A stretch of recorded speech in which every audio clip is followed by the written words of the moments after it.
Private travels బస్సుల్లో ప్రయాణాలంటేనే ప్రజలు బెంబెలెత్తిపోతున్నారు. మరొక ప్రైవేట్ ట్రావెల్స్ బస్సు ప్రమాదానికి గురైంది.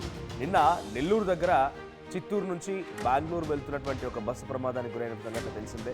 డైరెక్ట్గా దానంతటదే బోల్తా కొట్టింది. అంతకంటే ముందు రోజు జడ్చర్ల దగ్గర ఒక హైడ్రోక్లోరిక్ యాసిడ్ని తరలిస్తున్న ట్యాంకర్ ఢీ కొట్టి ఒక బస్సు ప్రమాదానికి గురైంది. ఇప్పుడు నంద్యాల జిల్లా చాగలమర్రి దగ్గర ఈ ప్రమాదం చోటు చేసుకుంది. మద్దూరులో లారీని వెనకాల నుంచి ఢీకొట్టింది పిఆర్ఎల్ ట్రావెల్స్ బస్సు. ప్రమాదంలో డ్రైవర్కి చాలా తీవ్రంగా గాయాలయ్యాయి.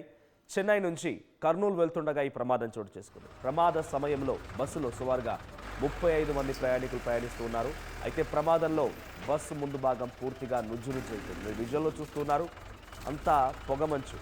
మీకు ఒక వైపు సహాయక చర్యలు కొనసాగుతున్న వెనకాల దూరంగా చూడండి, పొగమంచు, అతివేగము, పొగమంచు, నిర్లక్ష్యము, స్పీడ్ కంట్రోల్ లేకపోవడము, ఇవన్నీ కూడా ఈ ప్రమాదానికి కారణాలే.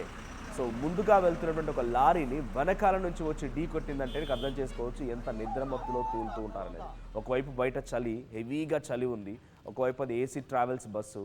ఆ చలి, పొగమంచు, వేగము ఇవన్నీ కలగలిపి ఆ డ్రైవర్ కూడా కొంత నిర్లక్ష్యంగా ఉన్నట్టు కనబడుతోంది. వెనకాల నుంచి ఢీ కొట్టడం ఏంటి, కొంత స్పీడ్ కంట్రోల్ చేస్తూ వెళ్ళిపోయి అది వెళ్ళిన తర్వాత వెళ్తే బాగుండేది. ఇక్కడ పిఆర్ఎల్ ట్రావెల్స్ బస్ ఇక్కడ చూడండి, ఒకవైపు ఇక్కడ సహాయక చర్యలు కొనసాగుతూ ఉండగానే వెనకాల మీకు పొగమంచు కనిపిస్తూ ఉంది ఇదంతా కూడా.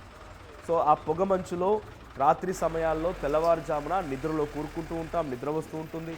చలి ఒకవైపు, పొగమంచు, తర్వాత డెస్టినేషన్ చేరుకోవాలన్నటువంటి ఒక టార్గెట్, ఇవన్నిటి క్రమంలో డ్రైవర్లు అత్యుత్సాహం ప్రదర్శించి అతివేగంగా వెళ్తూ ఉంటారు. ఇక్కడ అతివేగమే ప్రమాదానికి కారణమైంది. క్రేన్ల సహాయంతో ఆ బస్సుని కొంత అక్కడి నుంచి పక్కకు నెట్టే ప్రయత్నం చేస్తున్నారు. సో ముందు ఈ భాగం మొత్తం కూడా కంప్లీట్గా నుజ్జైపోయిందనే సిచ్యువేషన్ ఎటువంటి తీవ్ర స్థాయిలో అక్కడ నమోదైందో అర్థం చేసుకోవచ్చు.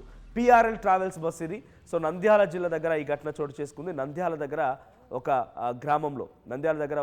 గ్రామంలో ఈ యొక్క సంఘటన చోటు చేసుకుంది. హైవే రోడ్ అది, చాగలమరి దగ్గర హైవే రోడ్డు పైన ఈ ప్రమాదం జరిగింది. ముందు ఒక లారీ వెళ్తుంటే లారీని వెనకాల నుంచి ఈ పిఆర్ఎల్ ట్రావెల్స్ బస్సు ఢీకొట్టింది. సో ఎగ్జాక్ట్గా ఇది చెన్నై నుంచి కర్నూలు వైపుగా వస్తుందట. ఇదిగో పిఆర్ఎల్ బస్. సో ఇది ఆ ట్రావెల్స్ పేరు.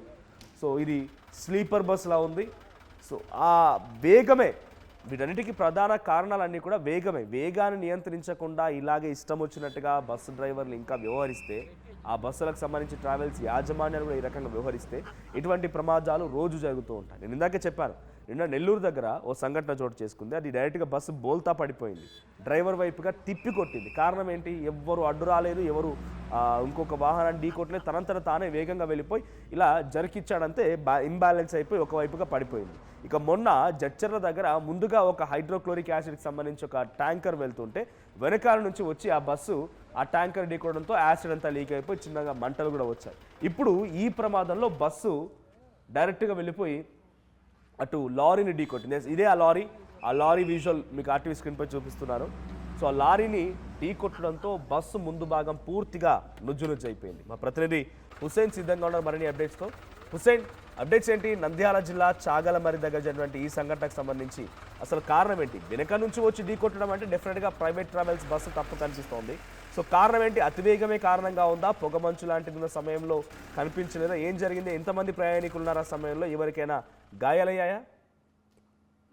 నంద్యాల జిల్లా చాగలమర్రి టోల్ ప్లాజా దాటిన తర్వాత తెల్లవారేటువంటి సమయంలో ఒకసారిగా రోడ్డు ప్రమాదం చోటు చేసుకుంది. వెనుక నుంచి వచ్చేటువంటి పిఆర్ఎల్ ట్రావెల్ బస్ ఏదైతే ఉందో లారీని ఓవర్టేక్ చేసేకపోయి ఒకసారిగా ఢీకొట్టినటువంటి ఘటనలో మనం విజువల్స్ చూసినటువంటి పరిస్థితి చూస్తే రోడ్డు ప్రమాదానికి ఎంత తీవ్రంగా జరిగిందని మనం పరిగణించాలి. ఎందుకంటే అది నేషనల్ హైవేకి సంబంధించినటువంటి హైవే. ఇది చెన్నై నుంచి కర్నూలుకు వస్తున్నటువంటి బస్సు ముందుగా లారీ హెవీ లోడ్ తో ముందు వెళ్తున్నటువంటి పరిస్థితి. అయితే దాన్ని ఎలాగైనా సరే ఓవర్టేక్ చేసి ముందుకు వెళ్లాలనేటువంటి నేపథ్యంలోనే పిఆర్ఎల్ బస్ ట్రావెల్స్ సంబంధించినటువంటి ప్రైవేట్ బస్సు డ్రైవర్ ఓవర్టేక్ చేసేటువంటి క్రమంలోనే ఒక్కసారిగా ఢీకొట్టినట్టు మనకు తెలుస్తోంది.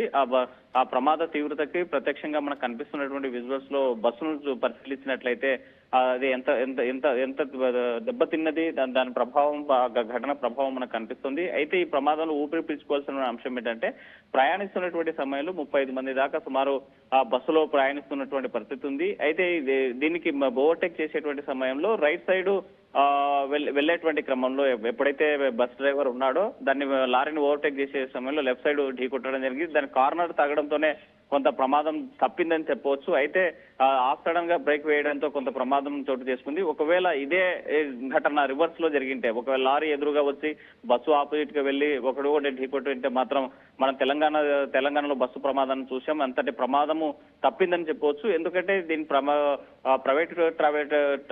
ప్రైవేటు సంబంధించినటువంటి బస్ ట్రావెల్స్ ఎవరైతే డ్రైవర్లు ఉన్నారో తమ గమ్యాలను త్వరగా చేర్చుకోవాలి, ఆలస్యం అవుతుంది, త్వరగా వెళ్లాలనేటువంటి క్రమంలో ఓవర్ స్పీడ్ వల్లే ఈ ప్రమాదం చోటు చేసుకుంది. ఓవర్టేక్ చేసుకుండా కాస్త స్లోగా వెళ్లి ఉంటే ఈ ప్రమాదం జరిగేది కాదు. అయితే ఈ ప్రమాదానికి ప్రధానమైనటువంటి కారణం ఓవర్ స్పీడ్. ఎందుకంటే తను చాలా స్పీడ్ గా వెళ్ళాలి, చాలా త్వరగా వెళ్ళాలి. దీంతో పాటు సుమారు 8-9 గంటల ప్రాంతంలో తప్పనిసరిగా గమ్యాన్ని చేరుకోవాలి. కర్నూలు నుంచి అంటే నిందల నుంచి హైదరాబాద్ కి సుమారుగా అక్కడ నుంచి 4 గంటల సమయం పడుతుంది. కానీ వాళ్ళ టార్గెట్ 2-3 గంటల్లో చేరుకోవాలని. అంటే ఈ ప్రమాదం జరిగింది 6-7 గంటల ప్రాంతంలో, సుమారు 10 గంటల లోపు హైదరాబాద్ లో ఉండాలి అనేటువంటి లక్ష్యంతో పిఆర్ఎల్ సంబంధించినటువంటి బస్సు డ్రైవర్లు ఎవరైతే ఉన్నారో తను ఓవర్టేక్ చేయబడి ఈ ప్రమాదం జరిగింది. కానీ ప్రభుత్వం ఒకటే చెప్తుంది, రాష్ట్ర వ్యాప్తంగా కాదు మన దేశవ్యాప్తంగా కూడా ఇటీవల కాలంలో చాలా బస్సు ప్రమాదాలు చూస్తా ఉన్నాము. అగ్నికి ఆహుతైనటువంటి ప్రమాదాలు బస్సులను చూసాము. అందులో దగ్ధమైనటువంటి పరిస్థితి చూసాం. మృతదేహాలను కూడా చనిపోయి అంటే సుమారుగా మనం చూసాం. కర్నూలు సమీపంలో చిన్నటేకూరు దగ్గర 19 మంది సజీవ దహనమైనటువంటి ఘటనలు కూడా చూసాం. ఈ ఘటన తర్వాత వరుసగా రాష్ట్ర వ్యాప్తంగా కాదు దేశవ్యాప్తంగా కూడా చాలా ప్రాంతాల్లో ప్రైవేటు బస్సులే అత్యధికంగా ప్రమాదానికి గురవుతున్నాయి. ఒకవేళ ఎక్కడైనా గవర్నమెంట్ బస్సులు, ప్రభుత్వ బస్సులు ప్రమాదానికి గురి అయ్యాయంటే మాత్రం అక్కడ లోపల ప్రయాణికుల పరిస్థితి ఏంటి అంటే తెల్లవారుజామున వారంతా బహుశా నిద్రలో ఉండుంటారు, ఒకవైపు చలి, ప్రయాణిస్తూ ఉన్నారు, ఇంకా డెస్టినేషన్ రీచ్ అవ్వలేదు కదా అని ఒక ఏమరపాటుతో ఉండుంటారు. సడన్ గా ఈ సంఘటన జరగడంతో వాళ్ళ రియాక్షన్ ఏంటి, వాళ్ళ పరిస్థితి ఎలా ఉంది, వాళ్ళకి ఎవరికైనా గాయాలయ్యా? ముందు భాగం చాలా పెద్ద ఎత్తున నుజ్జు అయిపోయింది బస్సు ముందు భాగం మొత్తం కూడా. సో ప్రయాణికులు ఎవరైనా ఈ సందర్భంగా గాయాలయ్యాయా? అంటే మనోజ్ మనం చూస్తున్నటువంటి ఘటనలో కేవలం డ్రైవర్ సీటు వరకే మాత్రమే డ్యామేజ్ అయినటువంటి నేపథ్యంలో డ్రైవర్ కి కాస్తంత గాయాలు కావడంతో స్థానికంగా ఉన్నటువంటి ఆలగడ్డ ప్రభుత్వ ఆసుపత్రికి తరలించారు. ఒక్కసారిగా నిద్రమత్తులో ఉన్నటువంటి ప్రయాణికులంతా ఒక్కసారిగా ఉలిక్కి పడినటువంటి ఘటన చూసాం. ఏం జరిగిందో వాళ్ళకి అర్థం కానటువంటి, ఏం జరుగుతుందనేటువంటి అబ్జర్వ్ చేయలేని పరిస్థితి. ఆ నేపథ్యంలో ప్రమాదం జరిగినటువంటి సడన్ బ్రేక్ వేయడంతో ప్రయాణికులు ఉలిక్కి పడ్డారు ఒక్కసారిగా ఎగ్జాక్ట్లీగా. ఎందుకంటే అప్పుడు వెళ్తున్నటువంటి వేగం సుమారు 60 కిలోమీటర్ల వేగంతో వెళ్తూ ఉండొచ్చు. ఓవర్టేక్ చేసేటువంటి సమయం ఒకవైపు రైట్ సైడ్ మనం చూస్తున్నటువంటి విజువల్స్ లో లారీ వెళ్తున్నట్టు క్రమం, మరోవైపు లెఫ్ట్ సైడ్ ఉన్నటువంటి నేపథ్యంలో బస్సు వెళ్తున్నటువంటి క్రమంలోనే ఓవర్టేక్ చేసేటువంటి క్రమంలో ఒకసారిగా ఢీ కొట్టడం జరిగింది. అటువైపుగానే డివైడర్ కూడా అంటే లారీకి పక్కన తను సైడ్ ఇవ్వాలన్నా కూడా సైడ్ ఇచ్చేటువంటి స్కోప్ లేదు. ఎందుకంటే పూర్తిగా ఆల్రెడీ మన డివైడర్ సైడ్ వెళ్ళిపోయినటువంటి ఘటన వెళ్ళిపోయాడు లారీ డ్రైవర్. అయితే దీన్ని ఓవర్టేక్ చేసేటువంటి క్రమంలోనే ప్రమాదం జరిగింది. ఒకసారిగా తను మెలకువలో నుంచి అంటే ఓవర్ స్పీడ్ తో వెళ్ళడం ఒకవైపు ఢీ కొట్టడంతో ఒకసారిగా బ్రేక్ కొట్టడంతో ఈ ప్రమాదం జరిగింది. అంటే ఇక్కడ ప్రైవేట్ ట్రావెల్ డ్రైవర్ కూడా కొంత అలర్ట్ గా ఉండడంతోనే బ్రేక్ వేసాడు. ఒకవేళ బ్రేక్ వేయకపోయి ఉంటే మాత్రం ప్రమాదం యొక్క తీవ్రతను ఊహించలేనటువంటి పరిస్థితి ఉంది. అయితే స్థానికంగా ఆ బస్సులో ఉన్నటువంటి ప్రయాణికులు ఒకటే చెప్తున్నారు, ప్రమాదం తప్పింది, గండం గడిచింది, ఈ రోజు మేము వస్తున్నటువంటి పరిస్థితి అంటే బయలుదేరేటువంటి సమయం బాగుంది కాబట్టి ఈ ప్రమాదం నుంచి బయటపడేవాడిని ఊపిరి పీల్చుకునే పరిస్థితి అయితే మనకు స్పష్టంగా కనిపిస్తున్నది. Right, thank you Hussain. So Nandyal జిల్లా దగ్గర చాగలమరి దగ్గర ఈ ప్రమాదం చోటు చేసుకుంది. చెన్నై నుంచి కర్నూలు వస్తున్నటువంటి హైవే పైన ఈ ఘటన జరిగింది. సో అది ఆ హైవే పైన లారీ వెళ్తోంది. లారీని ఓవర్టేక్ చేసేటువంటి క్రమంలో ఈ పిఆర్ఎల్ ట్రావెల్స్ బస్సులో 35 మంది ఆల్రెడీ ప్రయాణికులు ఉండగా ఆ డ్రైవర్ అత్యుత్సాహం, ఆ లారీని ఓవర్టేక్ చేసి స్పేస్ ఉంటే ఓవర్టేక్ చేసినా పర్వాలేదు, కానీ లారీ ముందుగా వెళ్తోంది. లారీ డ్రైవర్ తప్పిదమా లేకుంటే బస్ డ్రైవర్ యొక్క అతివేగం నిర్లక్ష్యమే కారణమా తెలియదు, కానీ మొత్తంగా వెనకాల నుంచి బస్సే లారీని ఢీకొట్టింది.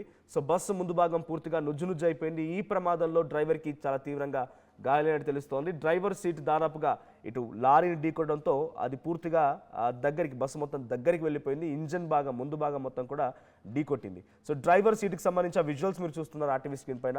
సో డ్రైవర్ సీట్ వరకు దాదాపుగా ఆ గ్లాసులు లేకపోతే ఆ ముందున్నటువంటి ఆ ఐరన్ రాడ్స్ మొత్తం కూడా దగ్గరికి వెళ్ళిపోయాయి. సో ఈ సంఘటనలో లోపలటువంటి ప్రయాణికులు కూడా ఒకసారిగా అలర్ట్ అయ్యారు, వారంతా భయభ్రాంతులకు గురయ్యారు. సో వారంతా ఒకసారిగా ఈ సడన్ బ్రేక్ వేసి డ్రైవర్ యొక్క ఆ సమయంలో సడన్ బ్రేక్ వన్గా వేయకపోయి ఉంటే ఈ ప్రమాదం మరింత నెక్స్ట్ లెవెల్గా ఉండేది. సడన్ బ్రేక్ వేసి ఈరోజు ఆయన 35 మంది ప్రయాణికుల ప్రాణాలు కాపాడాడని చెప్పాలి. సో వారంతా కూడా మేము సడన్గా ఈరోజు వచ్చిన సమయం మంచిదైంది, లేదంటే ఈ ప్రమాదంలో మాకు చాలా తీవ్రంగా ఇంకా ఇబ్బంది పడేవాళ్ళం అనేటువంటి మాటని ఆ ప్రయాణికులు చెప్తున్నట్టు తెలుస్తుంది. అయితే డ్రైవర్ని కూడా అక్కడ దగ్గరలోని ఒక ప్రభుత్వ ఆసుపత్రిలో చికిత్స అందిస్తున్నట్టు తెలుస్తుంది. వేగాన్ని నియంత్రించండి.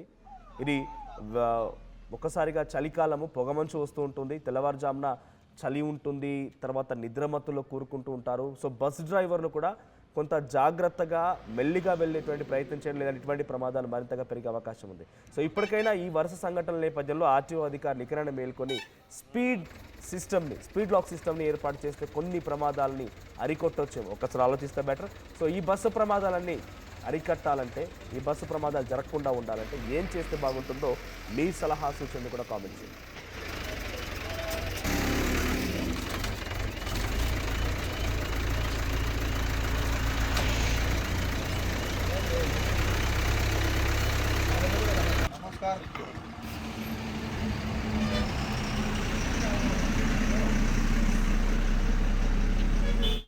అసలైన తొలి వెలుగు.